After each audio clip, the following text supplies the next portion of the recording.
যে নিজের জন্য কোনো কর্ম নয়, অপরের জন্যই কর্ম। সেক্ষেত্রে একমাত্র মানুষ অধিকারী। আমি মনে হয় গতদিন বলেছিলাম, পৃথিবীতে যত প্রাণী আছে, সেটা জগতে যত প্রাণী, যত বৃক্ষ, যত জীবজন্তু আছে, তারা অন্যের জন্য কিছু করতে পারে না। এই কথাটা খুব অভিনব। একমাত্র মানুষই পারে শুদ্ধ কর্মচেতনার দ্বারা অন্যের জন্য কিছু করতে। তার দৃষ্টান্তে বলা আছে, গাভী আমাদের দুগ্ধ দেয় না, আমরা গাভীর কাছ থেকে দুধ কেড়ে নিই। কোন প্রাণী অন্যের সেবা করতে পারে না, তাদের কাছ থেকে আমরা কেড়ে নিই। যেমন বাছুর বা বৎস বেঁধে রেখে যদি আপনি গাভী দহন করতে যান, সেখানে কিছু দুধ দেবে, তাহলে দুধটা দিচ্ছে ওই বাছুরটা গিয়ে যখন মার পাবে দুধ দিচ্ছে, তখন ওই মা, গাভী মা বাৎসল্য প্রেমের জন্য বাছুরটাকে দুধ দিচ্ছে। আমরা কি করছি, বাছুরটাকে সরিয়ে দিয়ে সেই দুধ জোর করে নিয়ে দিচ্ছি। গাভী আমাদের দুধ দেয় না, গাভী দেয় তার বাচ্চাকে, সন্তানকে বাৎসল্য প্রেমে, কিন্তু তাকে সরিয়ে আমরা বৃক্ষ আমার বাড়িকে ফল বয়ে আনে, বৃক্ষ থেকে আমরা ফল কেড়ে নেই, পেড়ে নেই, কাংশুরি দিয়ে কিছু দিয়া, যেটা পরে সেটা আমাদের আনতে হয়, সে আসে না আমাদের কাছে। জল আমার কাছে আসে না, জল আমাকে দিতে হয়, পাতাল থেকে তুলে মেশিন দিয়ে তুলে নিতে হয়। পৃথিবীর কোন প্রাণী অন্যের সেবা সহজাত ভাবে করতে পারে না, আমরা তাদের কাছ থেকে নেই, তবে সেটা সেবায় লাগে। কিন্তু একমাত্র মানুষই প্রাণী যে অন্যের সেবায় আসতে পারে। সেটা একটা প্রাণীর সেবা করতে পারেন, পশু পাখির সেবা করতে পারেন, দেবতার সেবা করতে পারেন, ভগবানের সেবাও করতে পারেন আপনি, আবার পৃথিবীপুরুষের উদ্ধারও করতে পারি মানুষের দ্বারা সম্ভব। এই জন্য মানুষের কর্মযোগটা হলো অন্যের জন্য, অন্যের কল্যাণের জন্য। যখনই নিজের জন্য আমি কিছু করতে যাব, তখন কর্মের বন্ধন। যখনই আমি অপরের জন্য করতে হবে, তখন অপরের জন্য কিছু করাতে, তখন কর্তৃত্ব অভিমান থাকবে। এই জন্য ভগবান বলছেন যে কর্ম বন্ধনের কারণ নয়, কর্ম মুক্তির কারণ। সেই কর্মটা যদি অন্যের জন্য হয়ে থাকে। আমরা হোমে একটা ফুল ফল দিচ্ছি, বেলপাতা দিচ্ছি, সেগুলো ফিরে পাওয়ার আশাই কি দিচ্ছি? ওগুলো দিলে অগ্নি কি করছে? অগ্নি সবগুলোকে পুড়িয়ে ছাই করে দিচ্ছে। তো বলছেন যে তুমি ততরূপ এই কর্মগুলো সমর্পণ করো, তার থেকে নিজের কোনো পাওয়ার আশা করো না। এখন প্রশ্ন আছে, আমি সারা জীবন অন্যের জন্য করব, তাহলে আমার কি হবে? তো ভগবান বলছে, ওই যদি অন্যের জন্য তোমার অভ্যাস হয়ে থাকে, তখন জগৎই তোমার জন্য ভাববে, জগদীশ্বর তোমার কথা ভাববে। স্বামীজির উদাহরণ দেয়া হয়। স্বামী বিবেকানন্দ এক সময় এত ঋণগ্রস্ত ছিলেন, তার বাবা বিয়োগের পরে কলকাতায় উনি 3 দিন ওই টিউবওয়েলের জল খেয়ে মাকে মিথ্যা বলতেন, বন্ধুর বাড়ি নিমন্ত্রণ খেয়ে আসছি।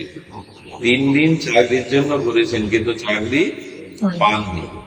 তো সেই নরেন দত্ত যখন ঠাকুরের হলেন, পরমহংসের কৃপা পেলেন, জগতের জন্য নিজেকে বিলিয়ে দিলেন, তখন কোটি কোটি মানুষের তিনি আশ্রয় দাতা হলেন, শিক্ষা, স্বাস্থ্য।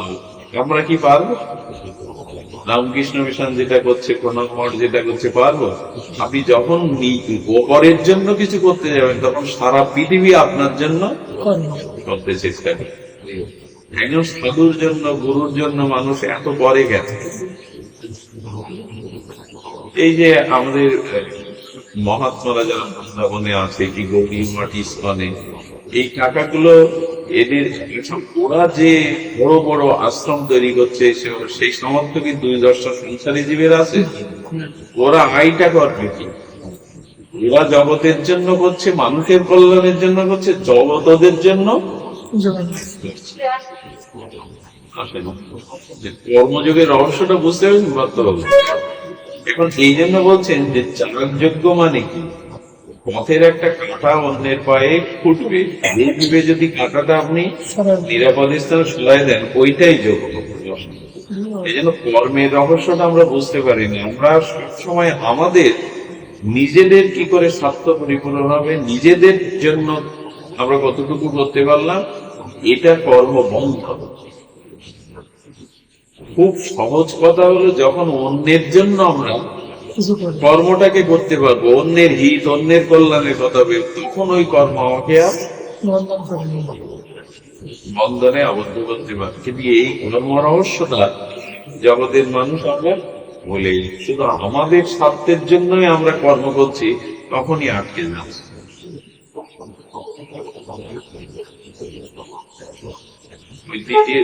একবার দেখবেন, মানে দ্বিতীয় অধ্যায়ে নবম শ্লোকটা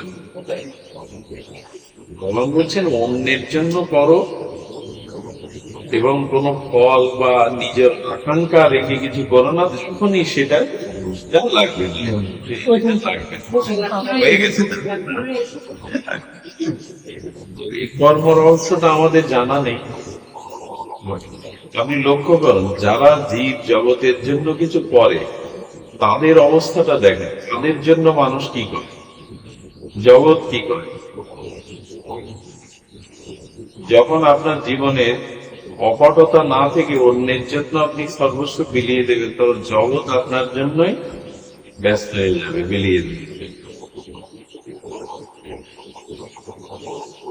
ব্রজের মহাত্মারা তারা তারা তাদের নিজস্ব কোন স্বার্থের কিছু নেই, অথচ জগৎ তাদের কথা এই যে বিনোদ বা ওইটুকু আশ্রমে থাকেন, ওইটুকু আশ্রমে থাকেন। এখন জগৎ তার সেবা করার জন্য ব্যস্ত হয়ে গেছে। কত বড় বড় মন্ত্রী বলে, মহাত্মারা বলে, তিনি ওইটুকু আশ্রমের মধ্যে ওই ভজন নিয়েই আছেন। এখন জগৎ তাকে দেওয়ার জন্য, ভরিয়ে দেওয়ার জন্য, আনন্দ দেওয়ার জন্য জগৎ এখন উঠে পড়ে লেগেছে। যখনই আপনি অন্যের জন্য কিছু করতে যাবেন এবং সেটা নিঃস্বার্থ ভাবে, ফলের আশা বা স্বার্থ না রেখে, তখনই কর্মটা আপনার হয়ে যাবে। এবং জগৎ তাই করে, আকাশ বলেন, বাতাস বলেন, সেটা তাই। সূর্য আমাদের কাছে কি স্বার্থ নেয়, সে তো জগৎকেই সব দিয়ে যাচ্ছে। যেন সূর্য আজ ভগবানের স্থানে, তাই না? সূর্য ভগবান বলছি, আপনি যত নিজের স্বার্থের বাইরে গিয়ে মানুষের কল্যাণের জন্য কিছু করতে পারবেন। আমরা যে পরিবারে জন্মেছি, আমাদের যে যোগ্যতা, তাতে আমাদেরকে মানুষ ভালোবাসবে কেন? তার কারণ একটাই, এই মানুষটা সংসারের ভোগের মধ্যে না থেকে, বৃত্ত বৈভবের মধ্যে না থেকে মানুষের কল্যাণে হয়তো হরিকথা প্রচার করছে মানুষের দুয়ারে। সেই কারণেই তো ভালোবাসা, সেই কারণেই তো মানুষের আশীর্বাদ বলি, ভালোবাসা বলি, এইটুকু। আমি যদি নিজের জন্য জমিদার হতাম, নিজের ঘর বাড়ি প্রাসাদ করতাম, সেটা কি সম্ভব?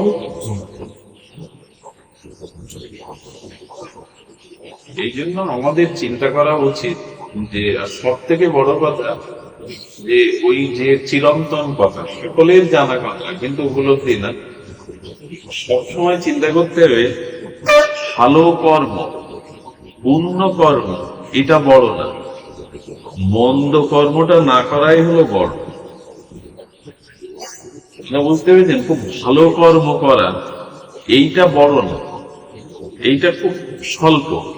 এটা আমার দ্বারা কারো ক্ষতি বা আমার দ্বারা কারো মন্দ কিছু, এইটা আটকানোই হলো মহৎ। আমি অনেক দান ধ্যান পুণ্য কর্ম অনেক কিছু করলাম, এইটার মহত্ব নেই। এটা আমার দ্বারা প্রাণী জগতের কারো ক্ষতি হলো না, এই চিন্তাটা করাটা অনেক বড়। এই যাগ যোগ্য পুণ্য কর্মের থেকে কোটি কোটি গুণ বড়। যেমন আমি ভালো কিছু করছি, এটা অভিমান আসতে পারে, গর্ব আসতে পারে, কিন্তু আমি মন্দ করব না, এতে অভিমান নেই। এই জন্য ভালো কিছু করার থেকে মন্দ কিছু না করা অনেক বড়। যেই ভালো কিছু করতে যাবো, একটা গর্ব, একটা অভিমান এটা আসবে, কিন্তু আমি মন্দ কিছু করছি না, এতে অভিমানের কিছু নেই, ওইটাই বল। এই জন্য কিছু মানুষ জগতে আসে, দেখবেন নিজের জন্য তারা কিছু পাবে না, তারা ওই বিষ গুলো নিজে নিয়ে, ভগবান শঙ্কর তিনি বিষ নিয়ে এই আজকে কেন নীলকণ্ঠ হবেন, আজকে কেন ভগবান শঙ্কর জগৎ পূজিত হবে, বিষ উঠছে, সেই বিষ ছাড়া কেউ অমৃত পাবে না, ওপরে বিষ, সেইটা উনি নিয়ে নেবেন। আপনি এইসব কাহিনীগুলো তো কাহিনী না, এর অর্থই তুমি জগতের যত বড় দুঃখ কষ্ট বিষ নাও, দিয়ে অন্যকে সুখী বা আনন্দ দাও, অমৃত দাও, তাহলেই তুমি শিব। আর শিব মানেই মঙ্গল, আর তখনই তোমার মঙ্গল। আমরা কর্ম করছি আমাদের জন্য, কিন্তু বাইরে এক পাওয়া যাওয়া লাগবে না। বা আমার মুক্তির জন্য, আমার আত্মকল্যাণের জন্য অন্য কিছু, ওই যে তিনটে পথ, কর্ম মার্গ, জ্ঞান মার্গ। জ্ঞান মার্গটা হলো ভক্তকে জানা, ঈশ্বরকে জানার, ভক্তি অর্থাৎ সমর্পণ করা, আমার যা কিছু তোমার সমর্পণ করা। কর্ম মানে আমার নিজের স্বার্থের যে না হয়ে প্রতিটা কর্ম যেন অন্যের কল্যাণের জন্য ভেবে না। এবং সেটা কিন্তু আবার এরকম না, তখনই ওই চিন্তা আসবে যে আমি যদি ওই করতে থাকি তখন জগৎ আমার জন্য করতে শুরু করবে। আবার ওই আশা করেও আবার কিন্তু ওইটা করা যাবে না, আমি এভাবে করলে আরো বেশি পাবো। মানে সেই ছেলের বাবার ফুট বুদ্ধির মতো, এদের কাছে ছেলে কম পাওয়া যাবে, মুখে বলে দিচ্ছি যে আমার কিছু প্রয়োজন নেই, আমি যৌতুকে বিশ্বাসী না, জানি যে এদের কাছে চাইলে কম পাবো, ভেতরে আশাটা রেখে মুখে বলে যাচ্ছে। আমি যদি মনে করি আমি একটু নিঃস্বার্থ ভাবে করলে যদি জগৎ আমার জন্য করে, তা করি, লাভ বেশি আমার, তখনই কিন্তু আপনারা তখন নিঃস্বার্থ কর্ম হবে না।